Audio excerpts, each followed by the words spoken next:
इथंही माझ्या प्रॉपर्टीज आहेत, यांनी घेतलेल्या आहेत. सेम फुगवटा. धंदा केलाय मी, पटवर्धन, चोऱ्या नाहीत. मग तुझ्या विरुद्ध 870 तक्रारी कशा आल्या? म्हणला 870 आल्यात.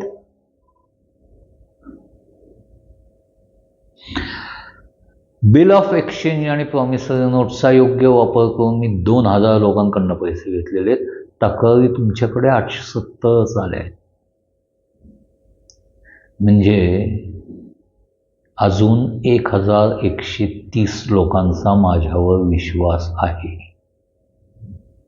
आकडा कोणाचा जास्त आहे, तुझा का माझा? जाऊ दे पटवर्धन, तुझं पाकिट संपलं. मला सांग, तू मला अटक करणार आहे का सोडणार आहे? पटवर्धन म्हणले, तू चल मित्र, तुझ्यावर विश्वास ठेवतो थोडासा, आज नाही अटक करत तुला, जा घरी जा, अल्पा वहिनींच्या हातचं जेवण खाऊन करून निवांत राहा, उद्या सकाळी ये, उद्या संध्याकाळी ये माझ्या ड्युटीत, त्यावेळेला तुझं इंटरोगेशन करतो, त्यावेळेला मात्र इन्स्पेक्टर असं. मित्रा बघ, थोडासा चुकतोयस तू माझ्या हिशोबाने. मला आत्ता तू सोडलं तर मी परत तुझ्या हातात सापडणार नाही. मी येणार, तुला शब्द दिल्याप्रमाणे उद्या संध्याकाळी. तुझी ड्युटी किती वाजता? 8 वाजता आलं होतं ना, मी 8ला 5 कमी असताना इथं आलं असेल. आत्ता तुझ्या हातात तक्रार येत, तुझ्याकडं लुकआउट नोटिसचं पेज आहे. आत्ता तुम्हाला अटक करू शकतोस. आत्ता सोडलंस, उद्या संध्याकाळी मी भेटेन तुला निश्चित. तुम्हाला अटक करू शकणार नाही. बघू, ठीक आहे. मर्सिडीज आली तशी गेली. दुसऱ्या दिवशी सकाळी आम्हीनं सगळ्या लोकांची मीटिंग घेतली. मस्त एक हॉल बिल घेतला, मीटिंग मला बसला. ज्यांनी तक्रारी केल्या होत्या त्यांनाही बोलवलेलं होतं, ज्यांनी केल्या नाहीत त्यांनाही बोलवलेलं होतं. सुरुवात. मित्रांनो, हा मला माहिती आहे तुमच्यापैकी बऱ्याच लोकांना असं वाटलंय की मी पैसे परत देणार नाही. काही लोकांनी माझ्या विरुद्ध तक्रारी केल्या आहेत, आनंद आहे. तुमच्यातल्या बऱ्याचशा लोकांबरोबर माझे चाळीपासूनचे संबंध आहेत. मी तुम्हाला माझं कुटुंब म्हणून बघत होतो. काय रे हव्या, माझ्यावर केस केलीस ना, आठवतं का रे तुला? तुझा मुलगा 12वीला असताना तू गुंतवलेल्या पैशातला विशिष्ट तुझा मुद्दल आणि व्याज तुला परत करून राहिलेलं मुद्दल इन्व्हेस्ट कर म्हणलो होतो, आणि तुला सांगितलं होतं मुलाला पुढच्या शिक्षणाकरता हे पैसे शॉर्ट टर्ममध्ये कुठंतरी गुंतव, माझ्याकडे लॉंग टर्मला तुला मिळणार नाही, कारण मध्येच मला पैसे परत करता येणार नाही एकदा गुंतवलेले असल्यावर.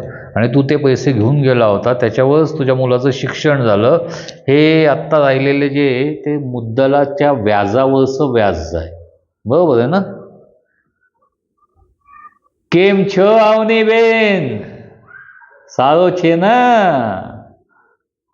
सुनंदा की शादी में तेरा भी मुद्दल और ब्याज मैंने तेरे को दिया था, उससे तो हुई थी ना शादी सपना में, क्या ग्रैंड होटल था. अभी जो बचा है वो तो ब्याज पर का ब्याज छे ना.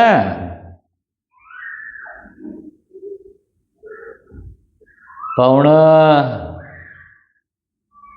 राम राम. येवा, कोकण आपलाच असावा. शेती विकून पैसे दिलते रे तुम्हाला, तेवढीच शेती घेतली ना परत नुसत्या मुद्दलात, तर व्याजावरचं व्याजच राहिलंय. दिलीप शेठ, आता तुमची मान थरथरते, आमची नाही अजून. आम्ही काम करू शकतोय. पेन्शन मिळतीये ना वेळच्या वेळेला. रिटायरमेंटच्या वेळेला दिलेले पैसे तुम्ही गुंतवले होते ते वर्षभरात मी तुम्हाला परत केले. आणि नंतर फिरवलेला आकडा तुम्हाला 1-2 वर्षानंतर दाखवला. तो व्याजाचा आकडा आहे आणि त्याच्यावर व्याज चढतंय ना. मग तुम्हाला लुटलं कुठं मी?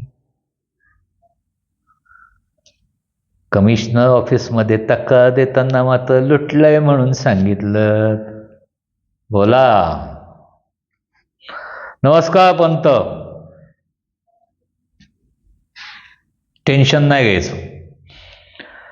तुमच्याबाबत निश्चित मी विचार करणार. कारण माझ्या अपरोक्ष मी इथं नसताना तुमच्या ज्या काय मिटिंगा झाल्या त्या मिटिंगामध्ये स्ट्रॉंगली तुम्ही म्हणला होता की आम्ही पैसे घेऊन पळून जाणारा माणूस नाही, तो पैसे परत कल गडबड करू नका, मुदत संपू द्या, हे बोलणारे तुम्ही एकटे होता. पण लवकरच माझ्या नवीन होणाऱ्या बिझनेसमध्ये एक तर तुम्ही पार्टनर असाल, नाही तर नवीन प्रोजेक्टमध्ये तुम्हाला एक दुकान फ्री असेल. टेन्शन नाही घ्यायचं. एक पैसा कोणाचा कुठं जाणार नाही आहे. चलो. सो रसूल भाई, आपने तो कहा था बड़े भाई है हम आपके, और सबसे पहली तो आपकी तकरार गई है. चलो भाई कोई बात नहीं, भाभी जी को बोल देना अंडा करी खाने के लिए आएंगे कभी हम. वैसे भी तेरा भी पैसा डूबने वाला नहीं है, डर मत. जाऊ दे. आता मी काय सगळ्यांना समजावून सांगण्यापेक्षा एकदाच सांगतो मित्रांनो, तुम्ही आज 2000 जण एकत्र आलायत. आज तुम्हाला कळलंय मी किती जणांकडनं पैसे घेतले. तर तुम्ही हे छुटपूट 5-50 जण व्हॉट्सअपवर ग्रुप करून एकमेकांना भेटून सांगून, अरे तेरे पास से भी लिया क्या, तेरे पास से इतना लिया 1200 करोड़ हो गया, वो देगा कैसे, ऐसा होगा. अरे काही नाही मित्रांनो, तुम्हाला कळलंय 1200 करोड. ऍक्च्युअल तो आकडा 8-9 हजार करोडच्या पुढे आहे. धंदा आहे माझ्या धंद्यामध्ये मीच डिसिजन घेतो. हां, आता तुमच्या सगळ्यांच्या कर्जरोख्यांची जे काय शेअर्स आहेत, डिव्हेंचर्स जे काय आहेत आणि बिल ऑफ एक्सचेंज जे काय आहेत, प्रॉमिसरी नोट्स ज्या काय आहेत, उद्या सकाळी तुम्ही सगळ्यांनी ज्यांनी तक्रारी केल्या आहेत ना, त्यांनी पोलीस चौकीवर जायचं, आपली तक्रार परत घेतल्याचं पत्र द्यायचं, त्यांच्याकडनं रिसिव्हचा सही शिक्का घ्यायचा. परवा सकाळपासून बिहारी सेठ आणि श्री सेठ दोघं त्यांच्या ऑफिसमध्ये बसतील. ज्यांच्याशी जे संबंधित असतील ते लोक आपल्या दिलेले तक्रार परत घेतलेल्या प्रतीची झेरॉक्स पोलिसांच्या सही शिक्क्यांसकटची देतील. त्यांच्या वहीत तालेबंदात बघतील. तुमची जी काय अमाऊंट आहे ते प्लस प्रॉमिसरी नोटमध्येच तोडण्याकरता कापलेलं व्याज म्हणून टोटल मिळून शिल्लक व्याज आणि अमाऊंट मिळून होणारी रक्कम लिहिलेली असणार आहे. त्याच्यापुढं तुम्ही तुमच्या याच्यावर टिकमार्क करायची की मान्य आहे म्हणून, मान्य आहे किंवा मान्य आहे लिहून सही करायची.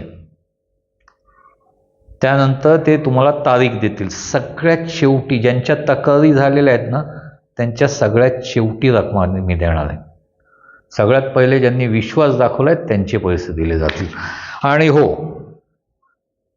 उद्या संध्याकाळपर्यंत जे लोक तक्रारी मागं घेणार नाहीत, परवा सकाळी जर तुम्ही मागं घेतली तरी मी तुम्हाला 1 रुपया द्यायला बांधील नाहीये. तुम्ही कोर्टात लढा, तुम्हाला काय मिळतंय ते बघा, मला काही प्रॉब्लेम नाही. बघू कोर्टात किती वेळ टिकताय तुम्ही ते.